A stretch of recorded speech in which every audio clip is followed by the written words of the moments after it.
We're now going to start doing some thermal curling. What you're going to need to perform this task is your mannequin that is at least 6 inches or longer. You're going to need butterfly clips, a minimum of 2, but more in case you drop. And you'll need a heat-resistant comb, which is generally made of hard rubber. You'll need your curling iron, your 3/4 iron, also called a nickel barrel iron. And this is the one that comes in most of your kits. And we're going to be doing what we call the spiral curl today. So we're going to get prepared and then get started.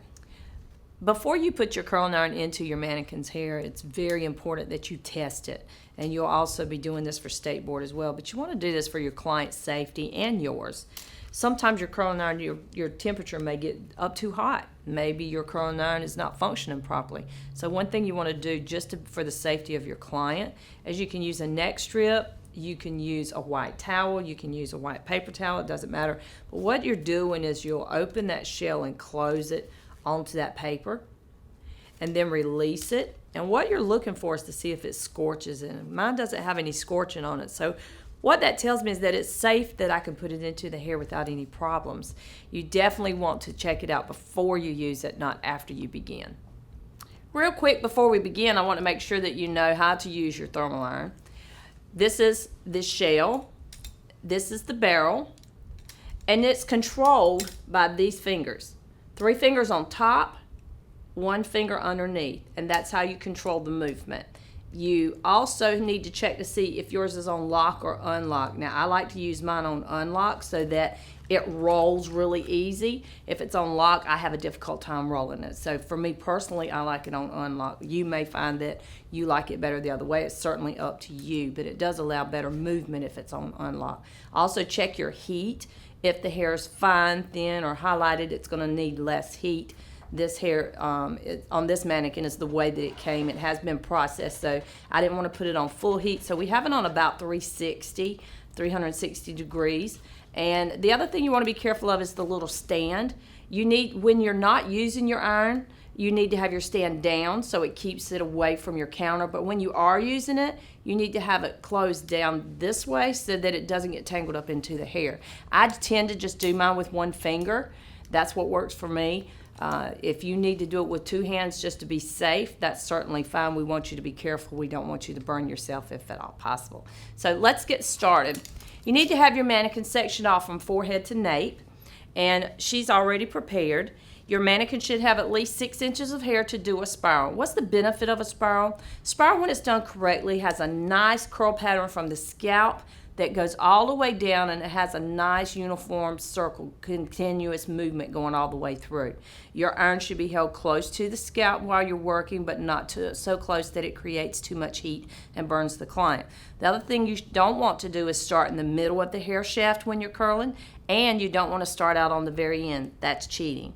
That's also the reason some hairstyles don't last very long. You can get a curl if you start at the end and work your way to the scalp, but it's weak. It doesn't really hold well, and you'll be able to see the difference if you do one of each. But I'm going to show you the proper way. Now, you want to be sure that your subsection is no larger than the diameter of the rod, and that means the distance from one side of the other. That's the diameter. So think of it in a small little square. Remember to keep your comb in your hand at all times. Don't stop and put it on the counter. And I'm going to tilt her forward just a little bit. And notice the position of the curling iron. Click and turn, click and turn. The curling iron is close to the scalp but not touching it. And what I'm doing is making sure that these ends feed through the side, that they're not going in at an angle. But I'm not twisting it around the rod, and that's what some people do, is they twist around the rod. As soon as you see their ends go into the shell, then place your comb for protection. And you can actually use your comb to remove it. And your curl should stay up tight. If your curl hangs too loose, time you let go of the heat from the curling iron, then if it hangs very quick, you may want to check your heat. It might not be hot enough. Your iron might not be fully heated if you start too soon. So let's do another. The other thing you don't want to do is curl up here and then come down. You really want your iron to stay right there in the position of where your where you sectioned it off. You don't want to go above that line. And if you keep it in more of a vertical position than a horizontal position, the rod itself, it's better. So click and turn, really paying attention to the way that hair is feeding in, and it's right beside that hair. And I'm not using any hairspray on her. If I were doing this on a client that I wanted to make sure that it lasted, like if it was for a party, an updo, or a wedding, or in general, I just want to make sure that that curl holds well, I definitely would be using some hairspray for depending on how long we needed it to go.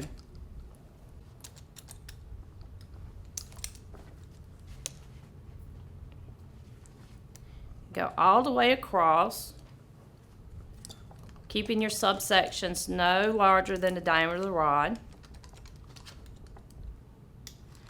And really, the only time I'm grabbing that hair is when the shell brings it back to me. I'm not wrapping that hair around. I'm click and turn, and when that hair comes to me, all I do is guide it. That's all I'm there for, is to make sure that it's going in at the right angle.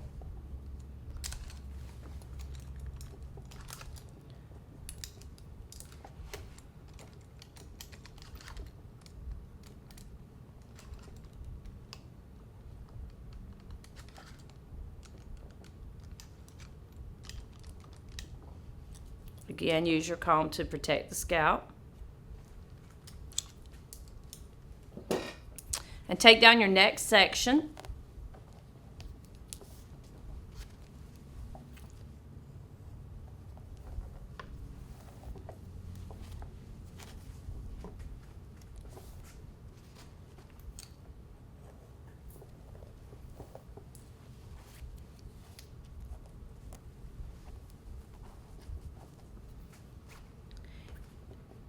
Now, you'll notice that the hairline's moving forward.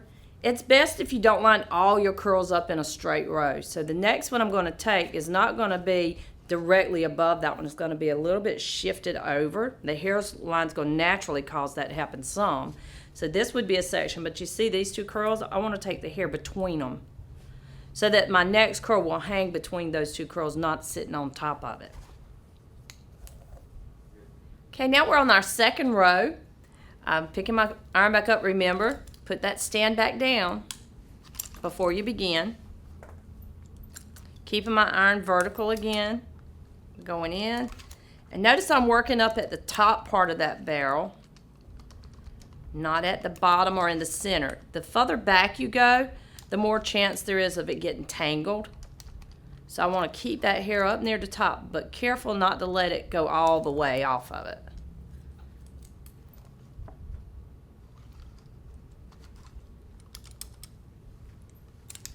Okay, then I'll go with my next curl.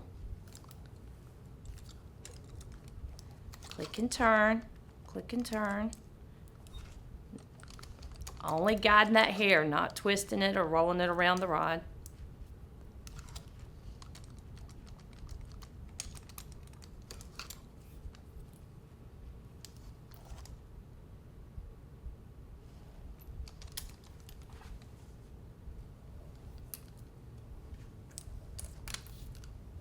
You want to detangle that hair each time that all that hair is nice and smooth and straight as it goes into the curling iron, because if you tangle it or you have it uneven or unsmooth piece in there, when you curl it, it will not have that nice, smooth, uniform curl. So you want to make sure you just comb it through each time. Click and turn. As soon as you see that end go under the shell, place your comb with the teeth first. In other words, you want to go in at this angle, not this angle. So you want to place the teeth in, and what that does is it really gets between the barrel of that and that heat and the curl. Okay, click and turn.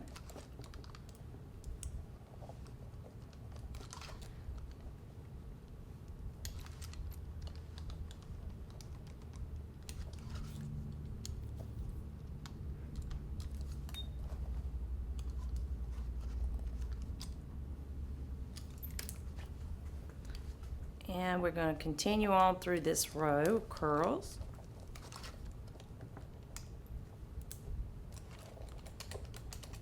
Still keeping that iron low.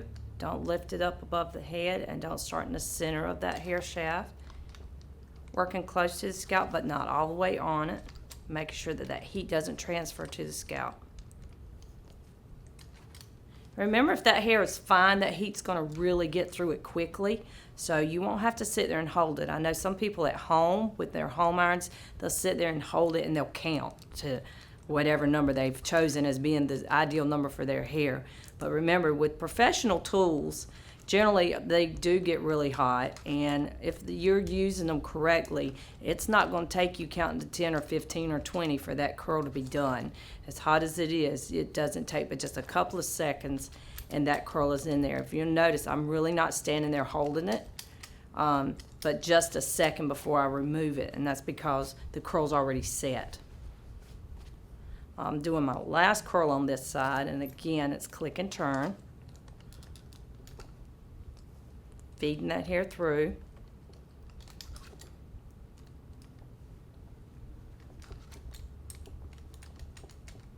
And you want to be careful because we're getting up near the ear area. Go ahead and get in the habit of taking care of your mannequin's ear, because that'll keep you in mind when you get to your real clients that you're protecting their ear as well.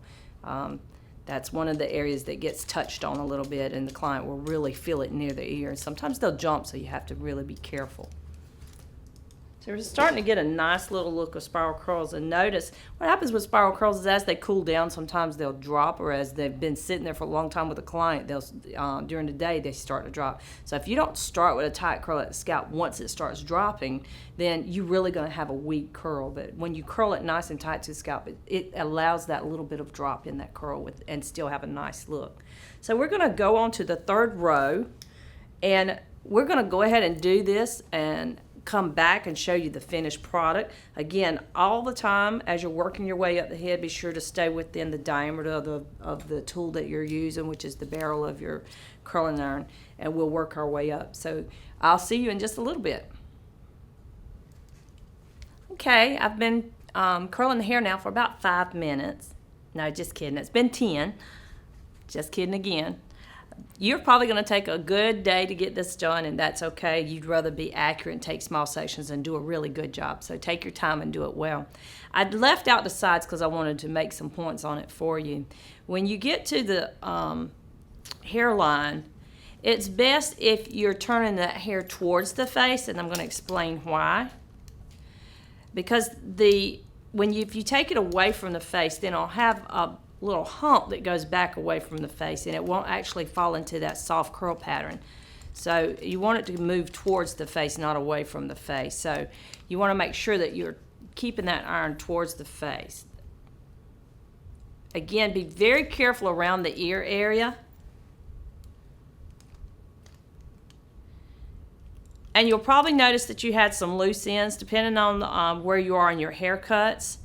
If it hasn't been cut and it hasn't been leveled out in a nice, smooth, layered cut, then you're probably going to have unevenness. It's okay. If you see these little hairs coming through, that's okay, because even with people, as they have new hair growing in, you may have little ends, and you would just go back in and touch them up. If it was on a client, I would just go back in and touch it up and use a little bit of hairspray to manage and maintain that control.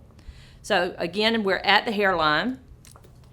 So being very careful at that ear and the face that we don't put contact with the iron and the heat. I'm trying to stay well out the frame. Click and turn and just guide that hair through. And as that hair gets longer, you'll find that you're probably having to click and turn, and you have to open that shell just a little bit larger so that it doesn't get too tight. Sometimes people have a difficult time with the hair getting too tight on the shell, and so it won't open. And that usually comes from you're getting it tension too tight before you actually get the ends to feed through. So be very careful towards that scalp.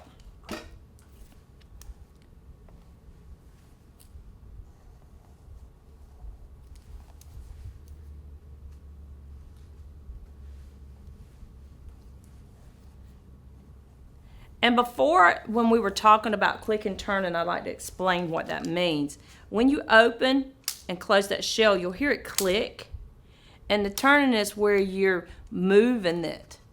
And you wouldn't want to move it a lot at one time. You want to move it in little tiny sections at the time. So each time you click, you're turning just a little bit at the time. So if you watch, click and turn, look how slow it's moving around. I'm going to do that real slow again. Click and turn. Click and turn. And I'm keeping that hair really loose. I'm opening it up a little bit wider as I get to that longer hair.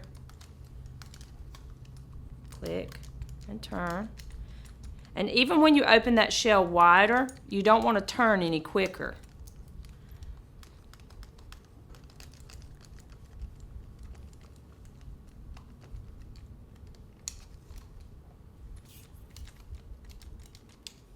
Placing the comb again for safety. And you can actually remove that curl with your comb.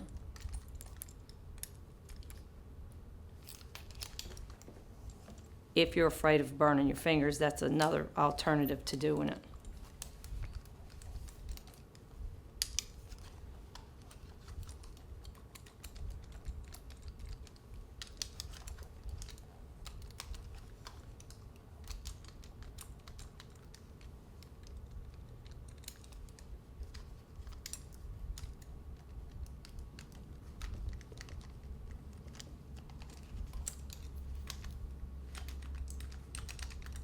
And you probably find that where that hair was longer in the top, it took you longer to make your curl. That's okay, that's normal. It's just because the hair is so much longer. Now I do at least 2 to 3 towards the face. It's okay after that if you start going back to the back, as long as it's not going to create a division. You wouldn't want to have every curl in that where you transition from the front of the ear to the back of the ear. You wouldn't want to have every curl exactly the same, because then what will happen is it'll create a split. Where you got it moving towards the face and away from the face, it'll have a split between there. So we want to do some back and some forward where it meets and connects. If you'll notice, all of these around the face are going forward.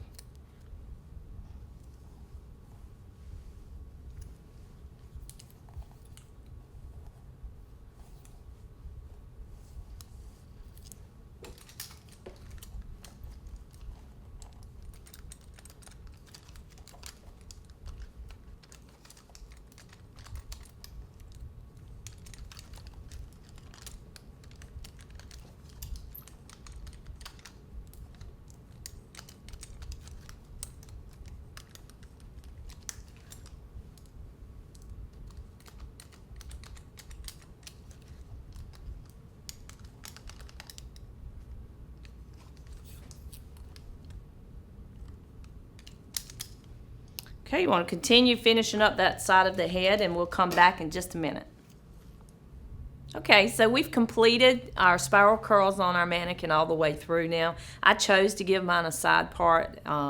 You can choose to do that any way you want to. Just remember where the movement of that hair is going to take your style to.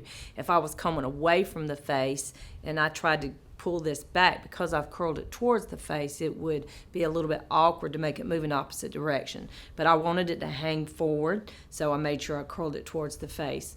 Also, you have to decide how you're going to finish a spiral curl. One thing with this much hair and this many curls, if you brush it, then it's going to go poof. You're going to have a large silhouette. It's going to have big shape to it. So some may want that. That's not what I'm after.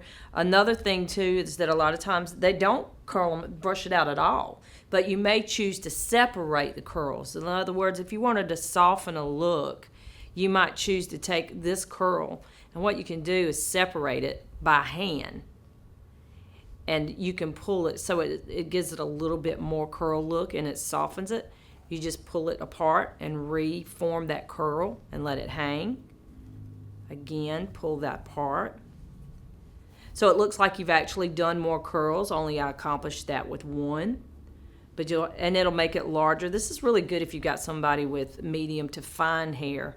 After you've actually curled it, you can separate that curl, and it makes it fill in those spaces, and especially like where I'm wanting this part to meet with the other side. If you get more curl movement going on in there, it softens that look. Again, I would still want to go back through and give it back that curl shape that it had, because if you don't, what happens is your ends will separate and it'll get really fuzzy. So you don't want to do that. So just take your finger and just follow that same curl pattern that your curling iron put into it. But I'm just separating that look.